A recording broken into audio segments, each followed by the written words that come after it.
Assalamualaikum warahmatullahi wabarakatuh.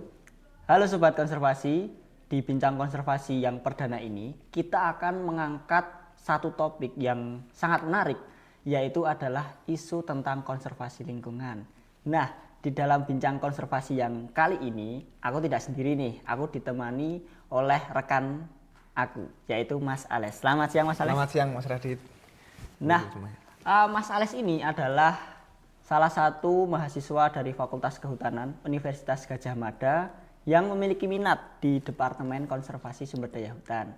Nah, Mas Ales ini juga sekarang sedang menjabat sebagai Ketua Himpunan yang biasa disebut Forestation. Nah, ngomong-ngomong soal Forestation ini, Mas.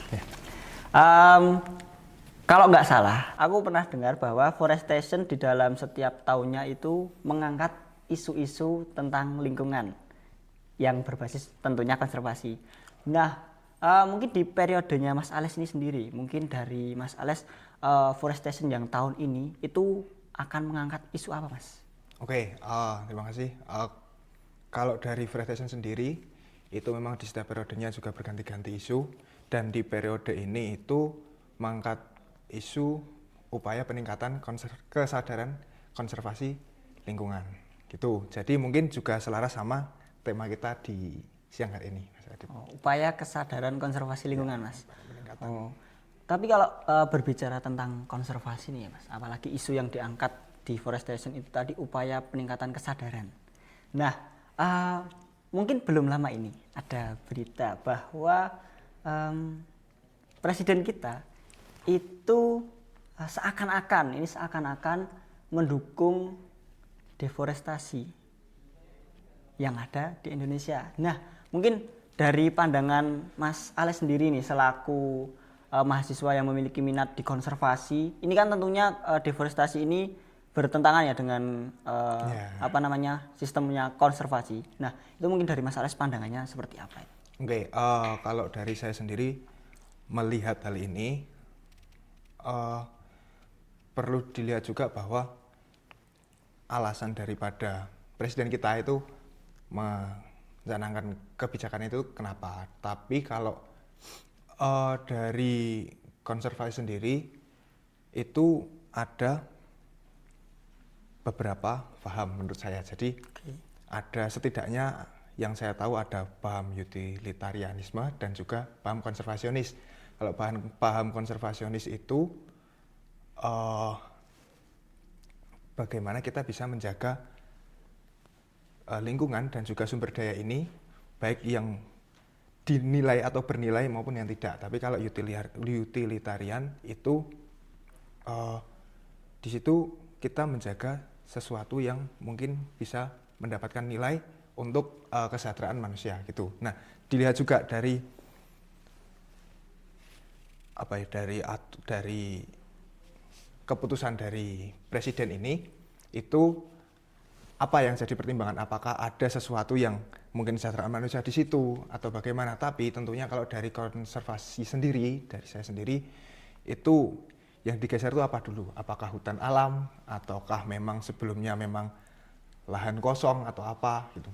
Kalau memang hutan alam ya tentu itu juga jadi rumah buat satwa, juga buat paru-paru dunia juga. Jadi perannya memang tidak ekonomis tapi lebih ekologis gitu kalau menurut saya.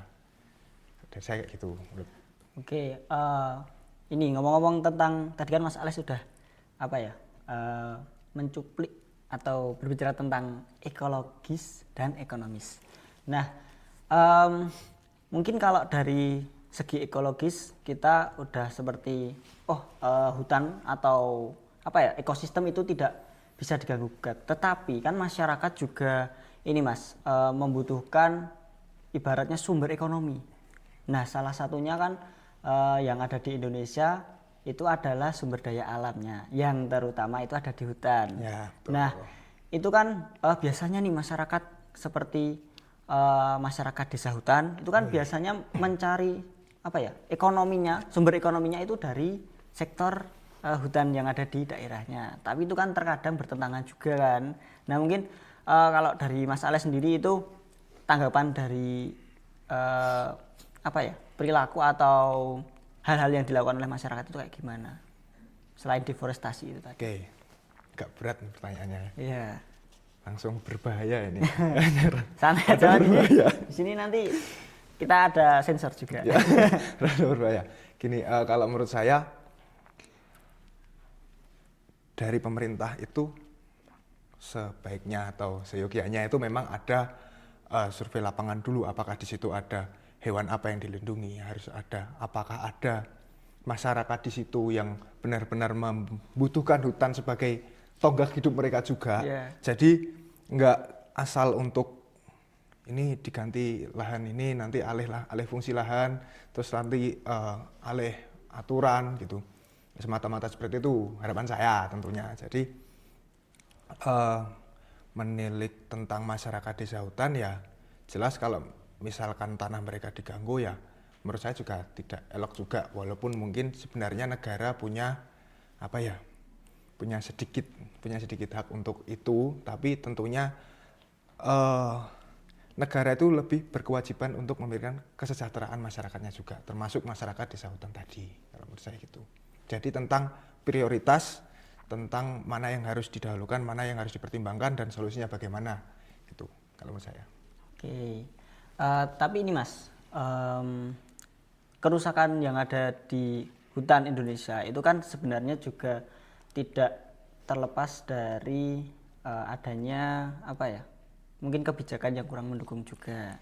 Nah, dari kebijakan juga mungkin ada yang kurang mendukung, terus mungkin juga dari segi pemanfaatan oleh beberapa masyarakat yang mungkin itu salah dan lain sebagainya. Nah, kalau sebenarnya nih Mas, tentang kerusakan-kerusakan itu sebenarnya yang bertanggung jawab atas kerusakan yang ada di hutan Indonesia itu siapa? Apakah masyarakat atau pemerintah atau bahkan semua yang ada di masyarakat Indonesia ini?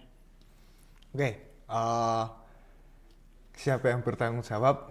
Kalau menurut saya tentunya semua harus bertanggung jawab dan semua berperan. Cuman perannya itu kalau menurut saya masing-masing. Dalam artian gini, masyarakat itu tidak punya cukup power bila mana nanti bisa ada perusahaan masuk mau manfaatkan hutan misalkan. Itu. Nah, siapa yang masuk di situ? Ya nanti masuk pemerintah, bikin regulasi dan lain sebagainya, bikin batas-batas tertentu. Cuman dengan pemerintah yang bikin aturan seperti itu tapi tidak didukung oleh masyarakat, misalnya masyarakatnya juga mudah dikompor-komporin misalnya. Nah itu kan juga juga merugikan juga.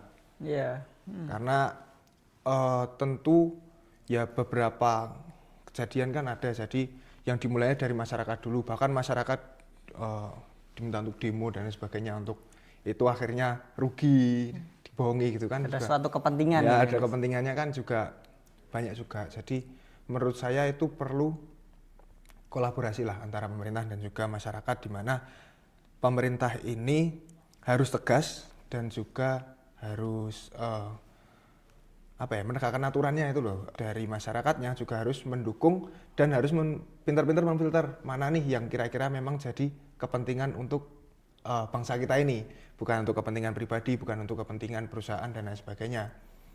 Ini saya disclaimer dulu, saya nggak sensitif sama perusahaan, karena menurut saya perusahaan atau NGO yang memang benar-benar ada di dunia, setidaknya di konservasi itu juga bagus banget untuk ada penelitian, ada nanti ada sensus, ada survei dan sebagainya, itu bagus. Jadi oknum lah, saya ngomongnya oknum aja, berapa oknum aja. Gitu. Ini tadi kan Mas Ales berarti yang bertanggung jawab adalah semua masyarakat yang ada di Indonesia. Nah berarti kan salah satu masyarakat, atau bukan salah satu sih,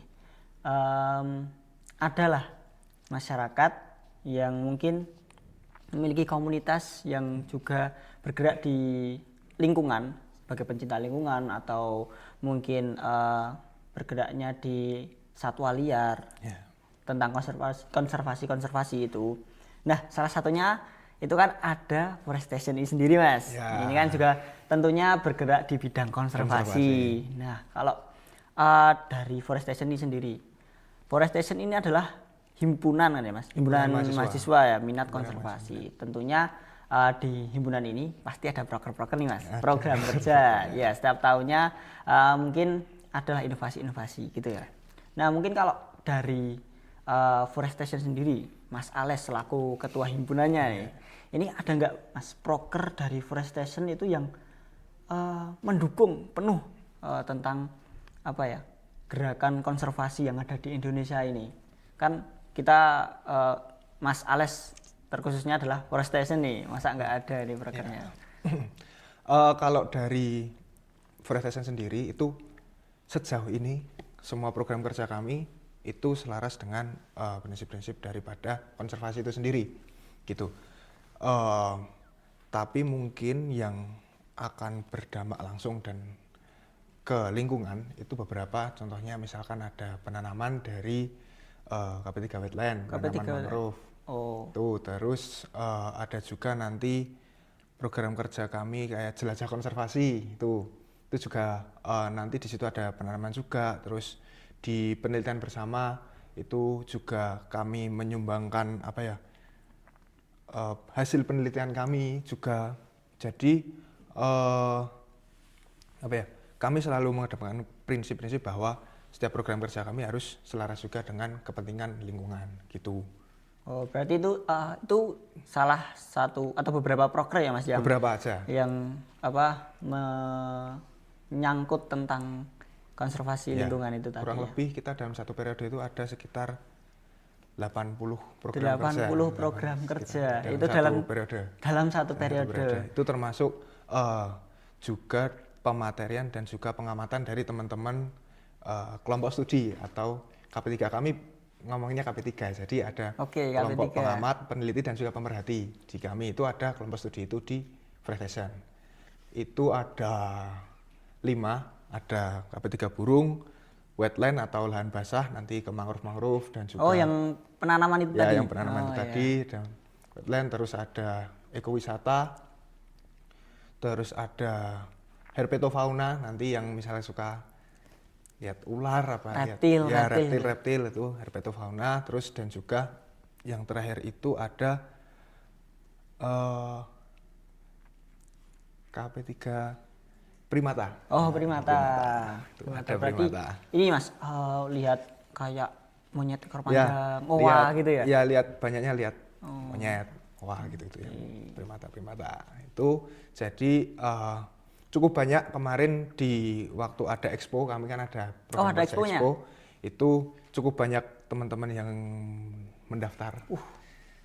Kemarin kalau nggak salah sempat ada di UGM Fest juga, jadi benar-benar gencar. Benar-benar gencar. Terus banyak teman-teman dari fakultas yang nggak dari kehutanan sendiri itu pun ikut meramaikan mendaftar di kelompok studi kami gitu. Jadi ini juga salah satu bentuk kami kepada lingkungan, bahwasannya tidak harus dengan menanam, tidak harus dengan seperti itu, dan yang mungkin teman-teman bayangkan, bahkan dengan mengamati satwa, mensensus, meneliti satwa, itu pun juga termasuk dari upaya pelestarian lingkungan juga gitu, karena ini untuk kepentingan lingkungan. Tuh, saya. Ini Mas, katanya tadi kan KP3 ini atau apa ya, pendaftarnya agak banyak. Kalau boleh nih spill kemarin yang daftar itu berapa banyak Mas? Kalau yang mendaftar itu kurang lebih 200 orang. Lebih 200 orang itu dari seluruh UGM. Karena kemarin aku juga sempat ada seliweran di IG itu, ada pendaftaran apa ini, kelompok studi dari apa? Ternyata dari Departemen Konservasi Sumber Daya Hutan di Fakultas Kehutanan. Menarik ini ternyata. Lumayan, ini peningkatan juga dari beberapa tahun sebelumnya, baru ini. Kemarin sebenarnya agak kaget juga, 200.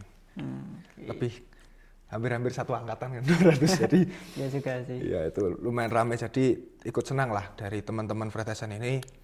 Juga effortnya juga lebih buat periode ini. Jadi memang menurut saya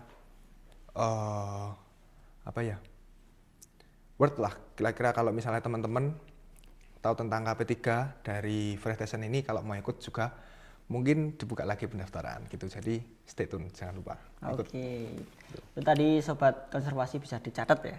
Ya, Siapa bisa. tahu besok berminat. Siapa tahu teman-teman minat salah satu dari KP3 itu bisa ikut atau hubungi aja dari Forest Station gitu. Oke. Wah, itu berarti ini ya terkait dari proker-proker ya tadi. Ya, program kerja. Ternyata proker dari Forestation ini juga tidak lepas kaitannya ya dari pelestarian lingkungan juga, pelestarian dari satwanya juga yang ada. Bahkan tadi ada ekowisata juga ya, Mas? Ada ekowisata juga. Ekowisata juga. Gimana cara memanfaatkan alam tapi dengan tidak merusak alam juga. Itu ekowisata. Menurut saya kayak gitu. Keren itu, keren. Oke, Mas. Ini kalau kita kan tadi juga ngomong tentang deforestasi. Nah, itu kan salah satu akibat dari hilangnya hutan atau hilangnya fungsi dari hutan itu sendiri. Itu kan akibatnya diakibatkan oleh adanya deforestasi. Yeah. Nah, sebenarnya kalau dari yang aku tahu nih, Mas, ini kan hilangnya hutan atau fungsi hutan itu salah satunya berdampak pada iklim. Nah, ini kan tak rasa-rasa Indonesia ini kayaknya perubahan iklimnya sangat drastis gitu ya. Nah, dari Mas Alex sendiri nih sebagai konservasionis nih, nah itu sebenarnya ada nggak hal kecil atau upaya kecil apa yang itu bisa dilakukan untuk mengantisipasi atau menanggulangi dari perubahan iklim itu sendiri, karena itu kan juga problem yang cukup besar ya. Nah itu mungkin kalau dari Mas Alex itu gimana itu? Oke, hal-hal kecil kan berarti mungkin hal-hal yang sehari-hari gitu kan. Sehari-hari itu gimana sih gitu. Kalau menurut saya banyak banget hal-hal yang bisa turut melestarikan lingkungan.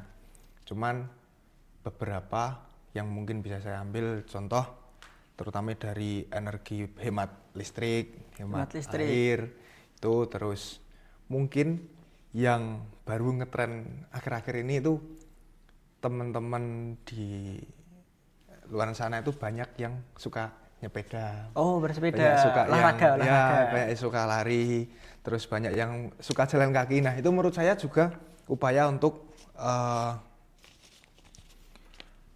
demi kelestarian lingkungan. Jadi walaupun itu hobi, itu juga buat kesehatan diri sendiri. Cuman kalau menurut saya itu juga langkah besar daripada kita kemana-mana naik motor, naik mobil yang pribadi. Itu kan betul. Lebih baik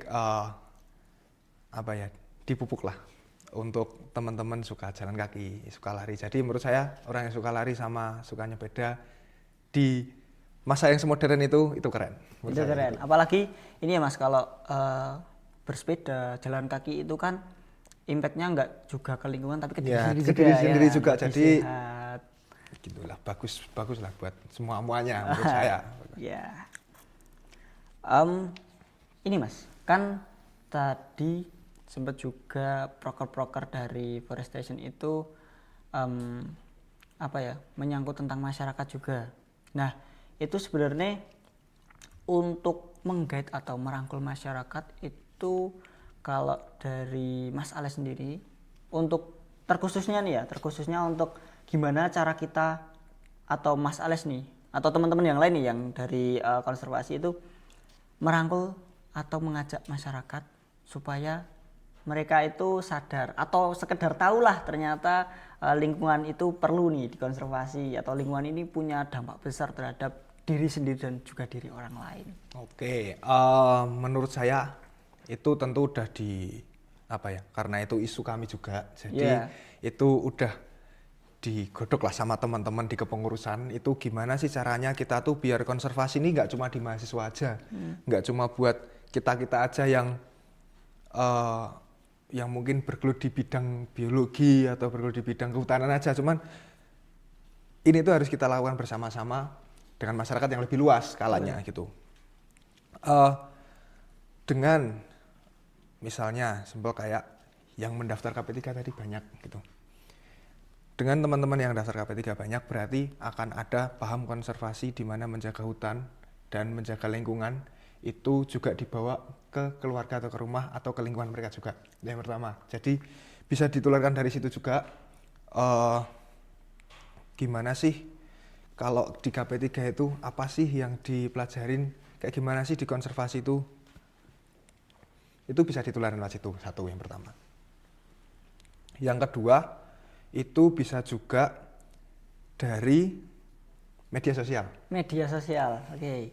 Itu adalah hal yang ingin kami perbarui juga, di mana kita juga harus gencar di media sosial. Karena cepat banget Mas, di media sosial tuh lebih cepat daripada cara-cara lama menurut saya di era kayak gini. Jadi kalau di periode ini tuh mulai bikin media sosial itu TikTok. Ya, karena itu cepet banget. Apalagi FYP gitu itu share dan lain sebagainya itu cepet banget. Jadi mungkin teman-teman di luar sana bisa follow TikTok @ForestStation FKTUGM dan juga Instagram @ForestStationFKTUGM. Di situ bakal ada info-info yang rajin kami upload, entah itu dari isu, entah itu dari apa yang berkembang, entah apa yang ForestStation lakukan di minggu-minggu ini. Nah itu ada di IG, ada di TikTok juga. Jadi teman-teman kalau misalkan ingin turut melestarikan lingkungan, bisa dimulai dari paham tentang isu-isu yang sedang berkembang saat ini melalui platform media sosial kami juga gitu. Itu berarti ini ya Mas, media sosial itu berpengaruh ya? Sangat berpengaruh itu terhadap apa ya, gimana caranya masyarakat itu biar tahu dan juga sadar. Keren ini. Ini dampak juga dari perkembangan teknologi. Perkembangan teknologi, jadi sebagai konservasionis yang hidupnya di hutan juga harus tahu teknologi juga. Bukan berarti terus kuno hidupnya purba, itu enggak juga. Jadi harus tahu tentang teknologi juga, gimana cara memanfaatkan teknologi untuk kebaikan lingkungan gitu. Oke. Mas Adit. Siap Mas Ales. Nah ini tadi kan kita udah berbincang tentang isu yang ada, isu yang diangkat, terus juga mungkin permasalahan yang ada di sektor kehutanan, ada deforestasi, perubahan iklim dan lain sebagainya. Nah ini mumpung ada nih teman-teman sobat konservasi ini yang pasti yang nonton banyak ini. Nah ini mungkin dari Mas Ales sendiri nih ada pesan-pesan nggak buat teman-teman sobat konservasi ini supaya mereka mungkin lebih sadar atau lebih tergerak gitu hatinya? Oke. Dari saya tentang konservasi ini, hutan maupun lingkungan itu tidak lepas dari kepentingan masing-masing pihak. Ada yang memiliki kepentingan tentang nilai ekologi, ada yang memiliki kepentingan tentang nilai ekonomi, ada kepentingan lain. Cuman bahwa alam ini harus dijaga untuk kepentingan hidup manusia secara besar, secara masif, itu harus jadi hal yang utama juga. Boleh kita mau memanfaatkan dari sisi ekonomi, boleh, tapi ada tempat sendiri, ada tempat untuk pelestarian alam, ada tempat untuk pelestarian satwa gitu. Jadi itu dimulai juga dari hal-hal kecil yang kita lakukan, misalnya buang sampah pada tempatnya, buang puntung rokok pada tempatnya, terus misalkan tadi hemat listrik, hemat air, kemana-mana jalan kaki dan sepeda. Itu menurut saya adalah hal-hal kecil yang jika kita lakukan bersama-sama itu akan memberikan dampak yang positif juga. Dan juga kalau dari sisi akademis itu teman-teman yang melakukan penelitian, teman-teman yang melakukan survei tentang ekologi tentunya itu juga memberikan dampak positif buat evaluasi dari juga pemerintah ataupun pengambil kebijakan dan perusahaan-perusahaan maupun NGO yang ada. Itu jadi emang kalau dari saya perlu kolaborasi Mas, dari masyarakat, dari perusahaan, dari pemerintah juga gitu. Jadi untuk kepentingan manusia secara banyak gitu. Jadi begitu ya teman-teman, ternyata konservasi atau isu-isu yang ada di Indonesia terkhususnya itu memang masih banyak dan juga konservasi itu memang perlu untuk dilakukan. Salah satunya tadi dengan melakukan peningkatan kesadaran yang ada di masyarakat, terus juga mungkin dari kebijakan dari juga kebijakan ya, juga sangat berpengaruh. Terus support dari perusahaan-perusahaan terhadap konservasi atau CSR mungkin itu juga sangat berpengaruh positif sekali buat lingkungan. Tapi itu harus dimulai dari diri kita sendiri, termasuknya dari masyarakat terkait hal-hal kecil yang akan kita lakukan tadi gitu. Baik teman-teman, ternyata ini konservasi yang ada di Indonesia perlu ditingkatkan lagi. Sangat perlu ditingkatkan lagi. Karena itu berhubungan dengan lingkungan dan juga berhubungan dengan masyarakat. Jadi konservasi lingkungan itu tidak hanya tanggung jawab oleh pemerintah, tapi juga tanggung jawab kita bersama. Terkhususnya juga mahasiswa yang mungkin menjadi salah satu tonggak utama untuk menggebrak pemerintahan dan juga menggebrak masyarakat menurut saya itu. Nah, itu tadi teman-teman bincang-bincang aku dengan Mas Ales. Terima kasih buat teman-teman semua yang sudah menonton nih sampai akhir. Jangan lupa untuk tetap ikuti podcast kami di Bincang Konservasi selanjutnya yang tentunya tidak akan kalah menarik topik yang akan dibawakan. Mungkin akhir kata dari aku dan Ales, kami pamit. Semoga bermanfaat. Wassalamualaikum warahmatullahi wabarakatuh. Sampai jumpa teman-teman sobat konservasi di Bincang Konservasi selanjutnya.